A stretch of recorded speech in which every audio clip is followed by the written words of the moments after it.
like 2 mouthfuls. Looks more like a song. Perfume sample.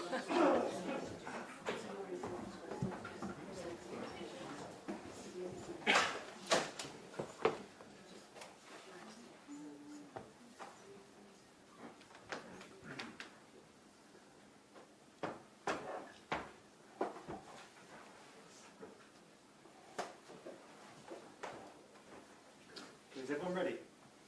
Great.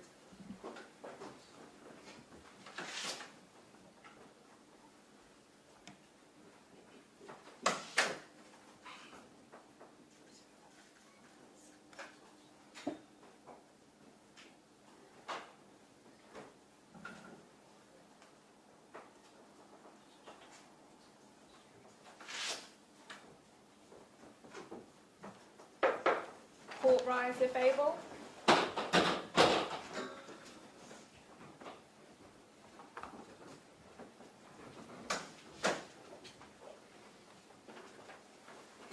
These are judgments in the matter of Epping Forest District Council and Somani Hotels Ltd.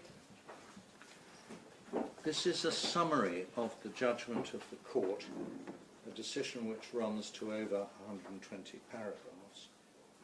In accordance with the court's usual practice, the full text will be supplied to the parties' legal teams today for checking for any typographical errors or factual errors such as, for example, a wrong date or reference. The judgment is not supplied at this stage for further argument.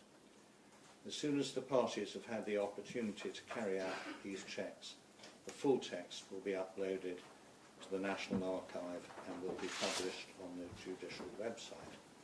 This summary will be published on the judiciary website as soon as practicable after this hearing. These are 2 linked applications for permission to appeal before the court. The applications were listed for oral hearing yesterday on the 28th of August 2025, with the appeals to follow.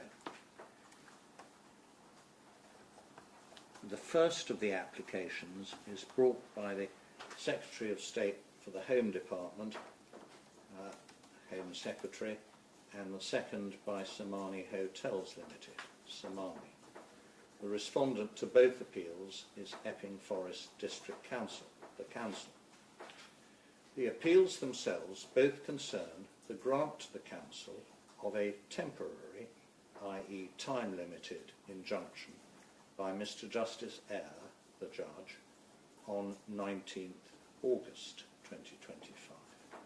That injunction was granted pursuant to Section 187B of the Town and Country Planning Act 1990, the 1990 Act, to restrain Somani from using the Bell Hotel at High Road, Bell Common, Epping, Essex, the hotel, as accommodation for asylum seekers.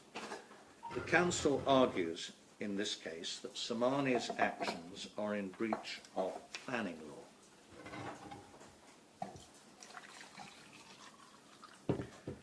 Section 187B of the 1990 Act provides that, quote, where a local planning authority consider it necessary or expedient for any actual or apprehended breach of planning control to be restrained by injunction, they may apply to the court for an injunction.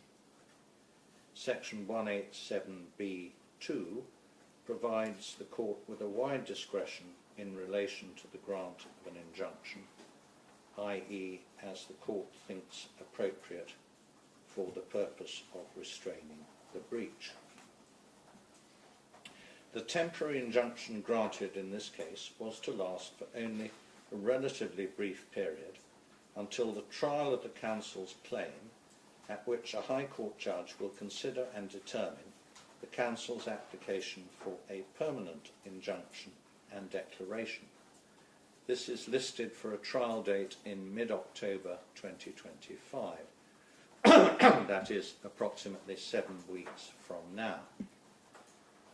We should say at the outset what this appeal hearing is not about. It is not concerned with the merits of government policy in relation to the provision of accommodation for asylum seekers in hotels or otherwise. The issues for determination by this court can be summarised as follows. A. Prior to giving his judgment on the council's application for the temporary injunction, the judge gave a short oral ruling explaining why he was refusing permission to the Home Secretary to become a party, an intervener, to the council's injunction application. We consider in this appeal whether the judge was wrong to do so. The judge went on, the judge went on to grant the temporary injunction to restrain the continued provision of accommodation to asylum seekers at the hotel pending the trial. In this respect, too, we consider whether he was wrong to do so. Background facts. The hotel is situated on the outskirts of the centre of Epping. It is currently owned and run by Somani. The council is the local planning authority for the district of Epping. The hotel currently accommodates approximately 138 asylum seekers. The provision of this accommodation is under contract between Somani and Corporate Travel Management North Limited, CTM, a service provider contracted by the Home Office to provide accommodation to asylum seekers. This is the third period in the hotel's recent history in which it has been used for the provision of accommodation for asylum seekers. Previously, it was used in this respect, A, between 22nd May 2020 and 4th March 2021, and B, between October 2022 and April 2024. At no time during these earlier periods, between 20 and 2024, did the Council take steps to restrain Somani from providing accommodation at the hotel for asylum seekers. Within the second period referred to above, specifically in February 2023, Somani applied to the Council for planning permission for a temporary change of use, i.e. to accommodate asylum seekers rather than operating the hotel for paying members of the public. Somani did so without prejudice to its legal position that the hotel could lawfully, temporarily accommodate asylum seekers under contract with the Home Office.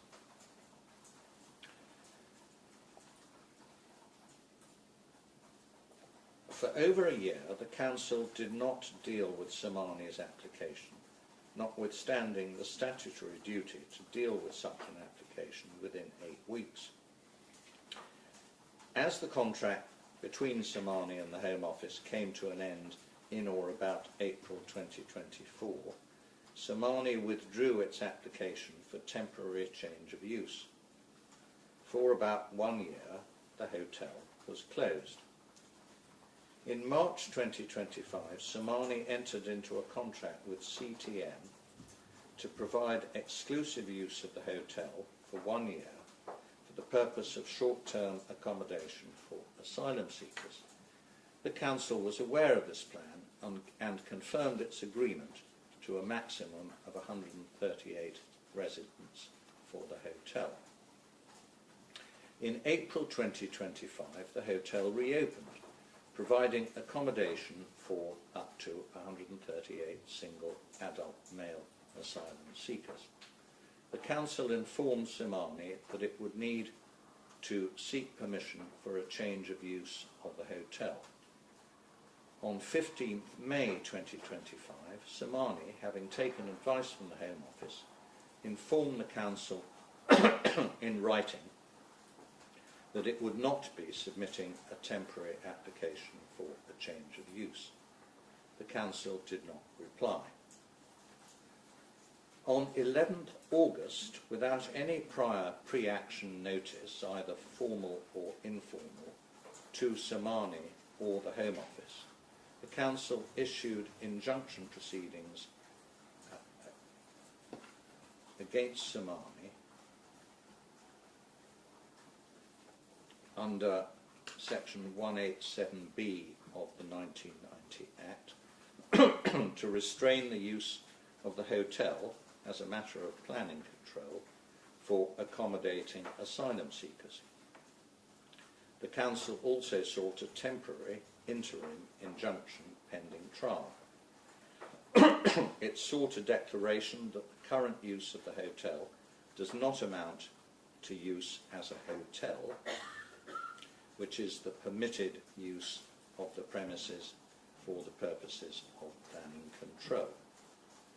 The documents were formally served on Somani on 12th August. Since April 2025, 3 arrests have been made by the police in respect of individuals accommodated at the hotel, and criminal charges have been brought against the individuals. One incident is reported to have occurred on 8th July and involved alleged sexual assaults, incitement of a girl to engage in sexual activity, and harassment without violence. This has, unsurprisingly, attracted considerable interest in local and national media. Since July 2025, there have been largely continuous protests outside the hotel.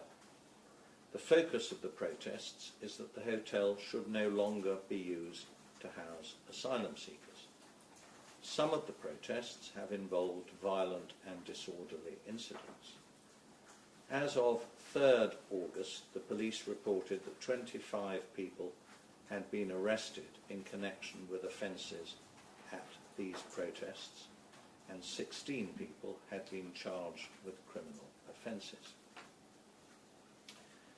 The application for an injunction under Section 187B of the Town and Country Planning Act 1990.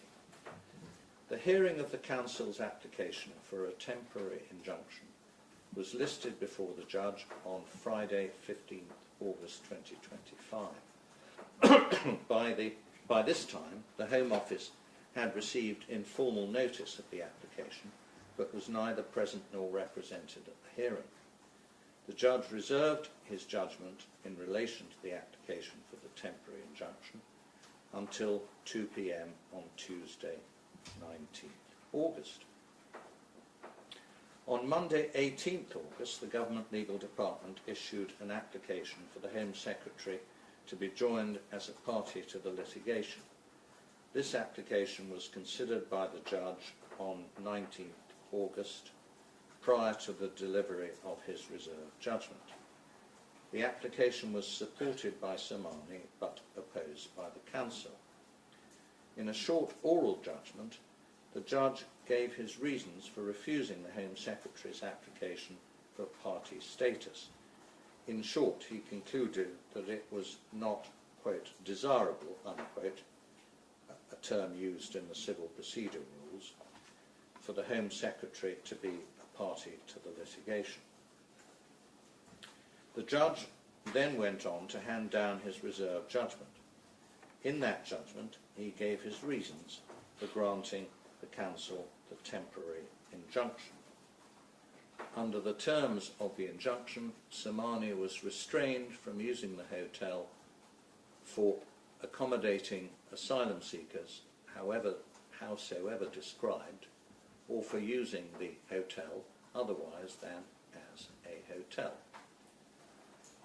The upshot of the injunction is that all 138 asylum seekers currently resident at the hotel will need to be relocated by 12th September, pending the final hearing in October. The Home Secretary and Somani promptly issued applications for permission to appeal to this court. They were listed before us for hearing yesterday. Given the importance and urgency of the matter, we are giving judgment today. The Court of Appeal's decision on the Home Secretary's appeal relating to joinder as an intervener to the Council's application. The Court of Appeal grants the Home Secretary's application for permission to appeal against the decision dismissing her application for party status, and further grants the Home Secretary intervenor status in the litigation between the Council and Somani. The Home Secretary has clear statutory duties towards asylum seekers in this country under the Immigration and Asylum Act 1999. These include the duty to provide support to them and their dependents, and to prevent destitution among this cohort. Given these duties, in addition to her constitutional role relating to public safety, the Home Secretary is plainly directly affected by the issues in this case, and specifically by the grant or not of an injunction to restrain the provision of accommodation for the asylum seekers at the hotel. On an application for party status, the Court will consider whether, quote, it is desirable to add the new party so that the Court can resolve all the matters in dispute in the proceedings, unquote. Civil Procedure Rule 19.22. The judge failed to give this rule the wide interpretation it required, which led to his erroneous finding that the Home Secretary's application should be refused. He failed to have any adequate regard to the range of issues which would be likely to arise if the injunction were granted. These included, but were not limited to, the significant practical challenge of relocating a large number of asylum seekers in a short space of time, and possibly only for a matter of a few weeks between 12th September and mid-October, when the trial is to take place.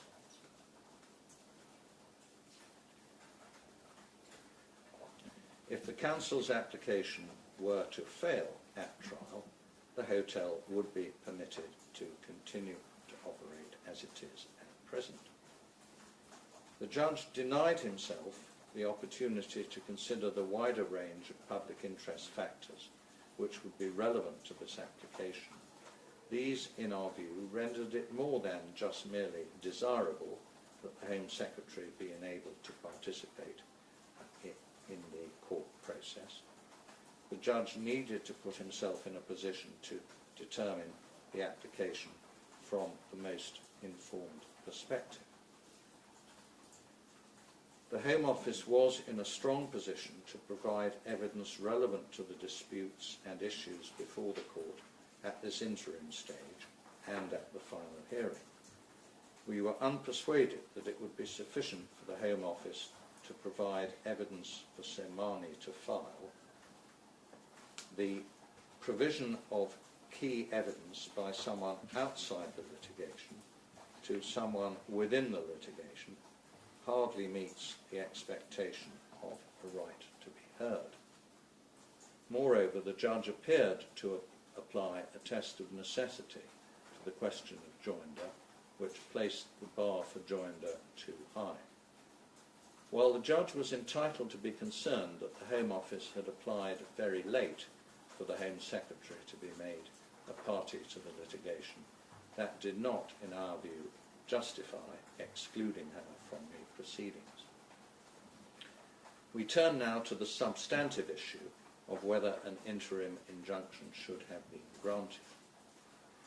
This court takes as its starting point that an interlocutory injunction is a discretionary remedy. It is not open to this court to set aside the exercise of the judge's discretion simply because the three of us would have exercised it differently. It is our role to review that decision and only interfere with it if we identify a flaw or flaws in the judge's treatment of the question to be decided, such as an error of law, a gap in logic, or a failure to take account of some material factor which undermines the cogency of the conclusion. We conclude that the judge made a number of errors of principle which undermine his decision. The wider picture. The provision of accommodation for asylum seekers pursuant to the Home Secretary's statutory duty is a national issue requiring a structured response. Ad hoc interim injunction applications seeking closure of particular sites may each have some individual merit, but the judge's approach ignores the obvious consequence that closure of one site means that capacity needs to be identified elsewhere in the system and may incentivize local planning authorities who wish to remove asylum accommodation from their area to apply to the court urgently before capacity elsewhere in the system becomes exhausted. The potential cumulative impact of such ad hoc applications was a material consideration within the balance of convenience, but was not considered by the judge, perhaps because he did not have the advantage in reaching his decision of evidence and submissions from the Home Office. The arguments on behalf of the Home Secretary in this,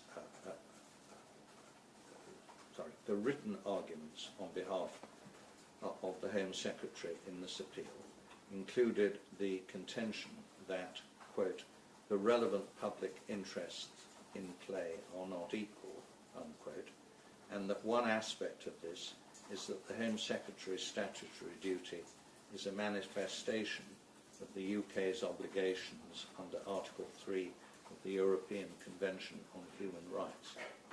This point was not pursued in oral argument. Any argument in this particular context about a hierarchy of rights is, in our view, unattractive.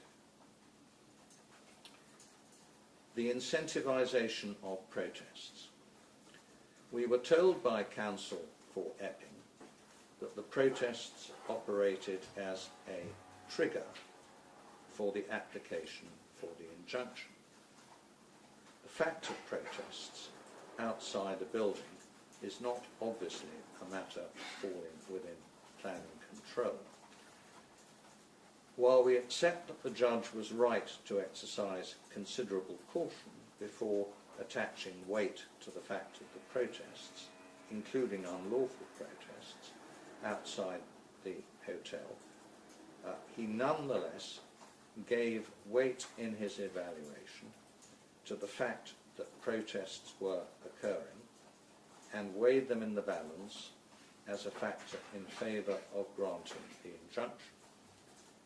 These are worrying aspects of the judgment.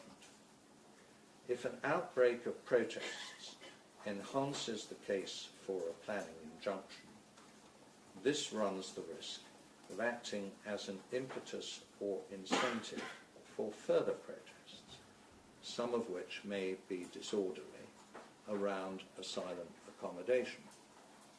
At its worst, if even unlawful protests are to be treated as relevant, there is a risk of encouraging further lawlessness. The judge does not appear to have considered this risk, again perhaps because he had denied himself the advantage of hearing submissions on the merits from counsel for the Home Secretary. Further, and in any event, in this regard, the judge failed to consider whether there would have been alternative measures to mitigate the disruption, such as the use of police powers under the Public Order Act 1986, or an application by the council to restrain unlawful protests. Epping's delay. For much of the period of 4 years from 2020 to 24, Somani had been running the hotel as accommodation for asylum seekers without enforcement action from the council. When in 2023 Somani sought planning consent to change its use, for over a year Epping did not process the application, notwithstanding the statutory duty upon it to do so within 8 weeks. The council was aware by 2025 that the hotel was once again to be used to house asylum seekers, and by its letter of 15 May 2025, Somani made clear that it had been advised by the Home Office that a planning application was unnecessary. The council took no steps in response to this letter, whether by issuing an enforcement notice or otherwise. There was no threat of court proceedings. Somani was first made aware of any step of this kind when it received the court papers and the court bundle running to over 1,600 pages, together with a detailed skeleton argument prepared by leading and junior counsel. The tactics used on the council's behalf in this regard were not only procedurally unfair to Somani, but ought to have reinforced the argument that the delay was a significant factor in the balance against the grant of interim relief. Somani's actions wrongly characterised as deliberate. The judge found as a fact that Somani had acted, quote, deliberately, unquote, in declining to seek change of use permission under planning law after April 2025. He was critical of them for taking this line. He was wrong in both respects. Those undeserved criticisms, which were repeated several times in the judgment, plainly played a material part in the judge's ultimate decision. If the council had considered Somani to be in breach of planning laws, it could have taken enforcement measures provided for within the 1990 Act. It did not do so. In short, the judge's exercise of discretion in this case was seriously flawed by his erroneous reliance on the, quote, deliberate breach, unquote, as a significant factor in favour of the grant of an interim injunction. The temporary nature of the injunction. We emphasise here, as we did at the outset, that the issue for the judge in August was whether to grant a temporary injunction until the trial in October. The judge appears to have given very little weight to the desirability of preserving the status quo until that point. The risk of injustice to the residents of the hotel by being dispersed by 12th September, when the trial of the claim was to take place only some 6 weeks later, seems to have had oddly little resonance with the judge. In all of the circumstances, we consider on these issues that the judge's approach to the balance of convenience exercise was seriously flawed in principle.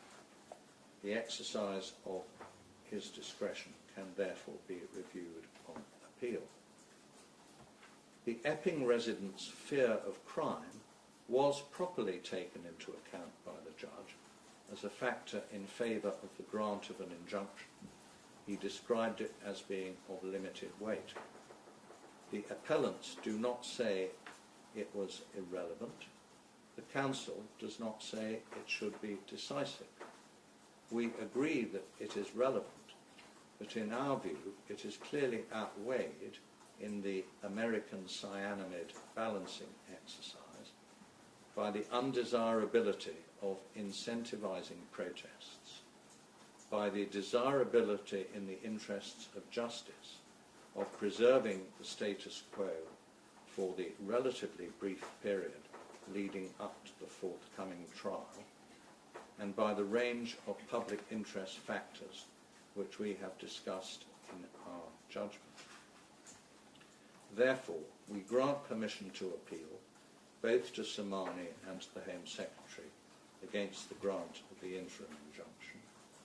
We allow the appeals and we set aside the injunction imposed on 19 August 2025. The case management directions given by the judge can remain in force, subject to any amendment necessitated by the joinder of the Home Secretary as an intervener. We direct that submissions on costs are to be exchanged and filed by 12 noon on Monday, 1st September, along with any suggested typographical or factual corrections which come to Council's attention. We end by recording our gratitude to Council for their helpful submissions.